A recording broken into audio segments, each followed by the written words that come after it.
to tonight's upload. I thought today I might do a bit of a life update for you, just to share with you what's been going on recently and where we are with things. So I'll start with Fraser. He will be 1 in around 2 weeks time. I really can't believe a whole year has passed since he was born. It is just crazy. This year has flown by like really fast. I almost can't remember him being a newborn, even though obviously I was there and I did look after him, but it just seems so long ago. He is very active. I thought Tommy was active, but I think Fraser might be beating him on that front. He's extremely active. He loves climbing. He has taken his first steps. I did do a little day in the life. It was a short day in the life, and we actually managed to catch his first steps on camera. I was so surprised that we managed to catch it on camera, because we've been trying to get him to walk for the last few weeks, because he's strong enough. Physically, he could do it, but he just refuses to. I think he just realises that crawling's so much easier for him at the moment. Obviously once he starts to walk and gets confident with that, that will be easier for him. But at the moment crawling is easier, and he's very fast at that, so he just wants to crawl everywhere and climb. But we managed to catch the first steps on camera, which I was really glad about. I actually screamed. It wasn't in the video because it was a rather loud scream and would have deafened you if I'd kept it in. I screamed so loud when I saw him take those first few steps. It was only around 3 or 4. We haven't managed to get him to do it much since, just a couple of times, but he's not voluntarily doing it. So it won't be long now and he will be running everywhere, no doubt. But he definitely is strong enough and able to. It's just down to him now. He is becoming far more aware of his surroundings and interacting a lot more.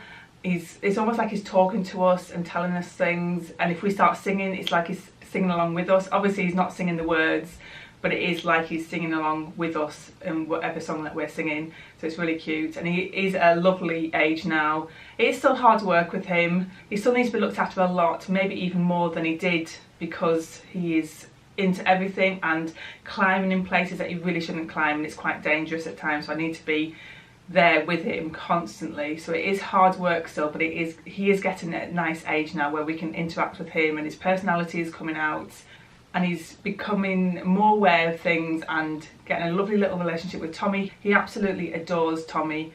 If I'm tickling Tommy, Fraser likes to join in and pretending to tickle him as well. Obviously he's not tickling him because he doesn't really know what he's doing, but he just gets really excitable, jumps on Tommy on his belly and starts like doing this or hitting him and stuff, because he sees us doing something similar. So yeah, he's got a lovely relationship with Tommy. Moving on to Tommy. Tommy is now 3. He is the size of a 4 to 5-year-old, so he's a big boy as well. Very tall. We went to go and visit a preschool recently, and they thought I was there to view the reception. And I'm like, no, he's not starting reception for another 2 years. It is a while off. He hasn't even started preschool yet. So they were looking, thinking he was a lot older than he is.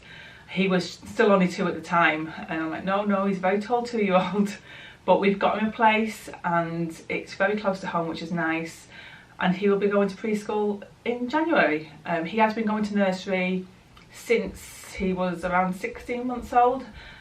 I reduced that to 1 day a week when I went on maternity leave last year for Fraser, but he's still continued going. But I will be switching to a preschool attached to an actual primary school. I just thought that this would be a good way to settle him in, ready for primary school.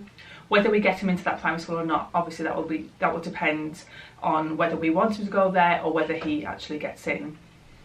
But I thought it was a good way to get him used to going to school, because it's taken us a year to settle him in nursery, and so annoyingly he is now settled and he happily goes in and takes his coat off and his shoes off. There's no tears. There's a little bit of whinging occasionally, and he'll tell us on the way to nursery that he doesn't like nursery, but when he gets there he knows the drill. He goes in, he has a good time, and we pick him up later. So it's taken us a year to settle him, and now we've got to move him again, which is annoying, but I think it's for the best, and hopefully he will settle a lot quicker because he'll be going more often than just 1 day a week. Tommy's also becoming far more aware of things around him, and he is loving all the festivities this year for Christmas and his birthday, and he really understands what's going on, and he talks about Santa sleigh and Christmas trees and presents and Christmas lights. He wanted to bring all the Christmas lights home from people's houses the other day. Everyone we saw, "Mummy, let's take them home." No. So he is getting so excited for Christmas, and it's nice because as a parent, that's kind of what you want. You want to have the kind of fun, excited part of Christmas and birthdays. His speech has also come on leaps and bounds, and we can have proper conversations with him now. He understands pretty much everything we say to him, but we don't always get a full conversation back. We get little bits, and we have to sometimes work out what he's saying, but he knows what he's saying, and he's very clever in what he's saying. It's just sometimes pronunciation isn't great, so I need to work out exactly what it is that he's trying to tell me. But his language has come on leaps and bounds recently, and the things that he comes out with really surprises me sometimes, and it's quite funny. And it just depends what he's been watching on TV quite often. Like, obviously he's learning from us, but he's also learning from things he's watching, and he'll say things like, "That's terrible," and it's I might say that, but I think he's got that from a TV show, which is quite funny. It's so funny coming out of a 2-year-old saying that something's terrible. So it is, again, with Tommy, it's a nice age. It's hard work. 2-year-olds, 3-year-olds are hard work, but it is a nice age as well. All the learning that they're doing, their imagination, and so it is quite an exciting time for him and for us as well. I'll move on to Keith now. For those that have been following me for a while, you'll know that he was made redundant earlier in the year, and he spent some time off of work. So he was home for around 3 months in the end, which in some ways was good, but it was actually quite stressful at the time. Stressful for him and stressful for me as well. Just the uncertainty of what was going to happen. Was he going to have a job at the end of it? Would he find another job? How would we cope? All those different things that you get when you're dealing with redundancy. He was made redundant, but then he appealed it and he won the appeal. So he actually didn't get made redundant in the end. So he continued working, but it was for a new company because a new company won the contract he was working for. So he moved over to them, and he's working for them now. He's doing a different role now because the role that he had was elsewhere. So unless we were willing to move, and we weren't, he couldn't have that job, and that's why he was made redundant. But he has a new role now and he quite enjoys it. Moving on to myself now, I have been a stay-at-home mum for over a year now. I took maternity leave early and started maternity leave last October, and obviously we're in December now. So I've been at home a long time. My maternity pay ended in July, so since July I've been a full-on stay-at-home mum with nothing coming in.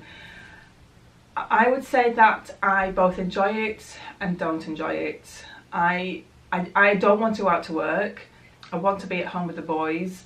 I found working and being, obviously we're all full-time mums, but being the main caregiver, like the main person who was getting my children up, well, Tommy up in the morning, getting him to nursery, picking him up afterwards, getting him ready for bed, dealing with dinner every single day. That was my routine, even when I was going to work.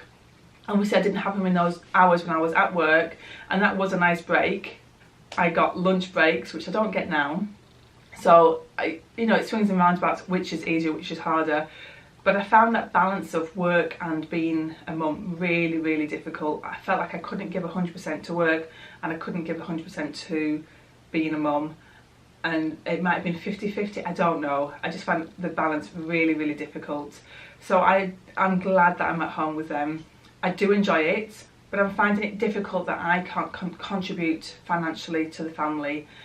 There are ways that I could earn money, I'm sure, but when you've got young children, like Fraser's not even 1 yet, it is difficult. I try and do things during the day, it doesn't happen. I have to wait till they've gone to bed, which is 8 o'clock, sometimes a bit later.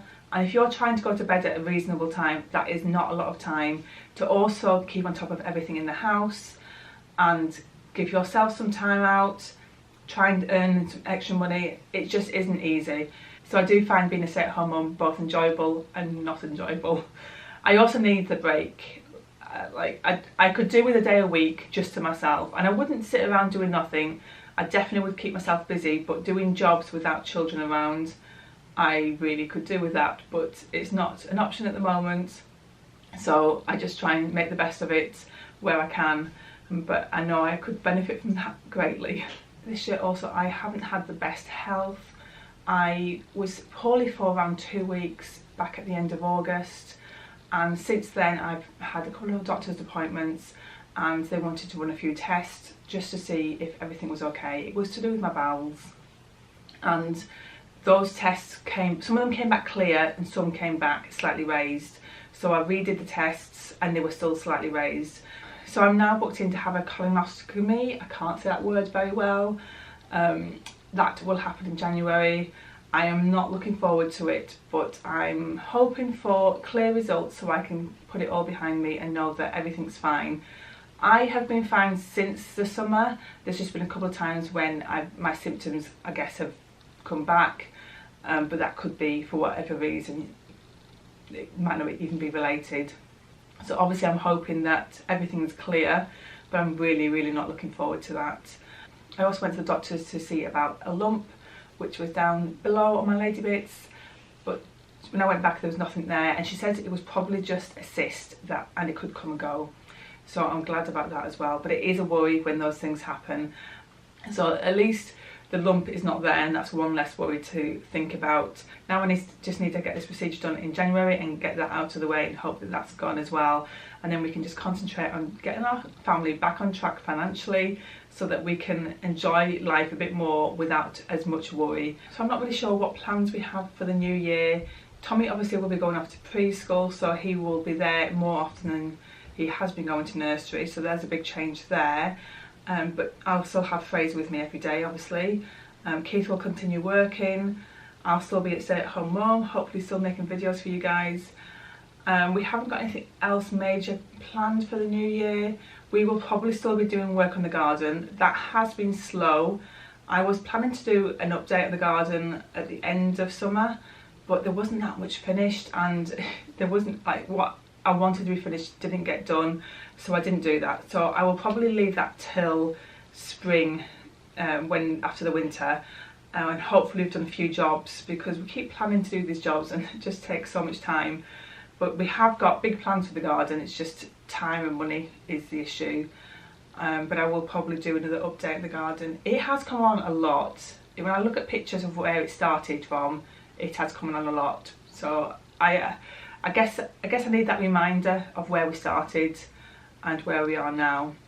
But I see things that need to be done, I just want them done. And I want areas to look a bit more pretty, because at the moment, although we've got areas finished, the surrounding area isn't necessarily pretty, isn't nice to look at. So we just need to get some of those things done so we can enjoy those areas of the garden a bit more. Anyway, I don't think there's anything else I have to share with you at the moment. If you have any questions, please leave them in the comments below, and I'll leave it for there today. Thank you for watching. Don't forget to give a big thumbs up, and if you would like to subscribe, go and hit that button, and I will see you tomorrow. Bye.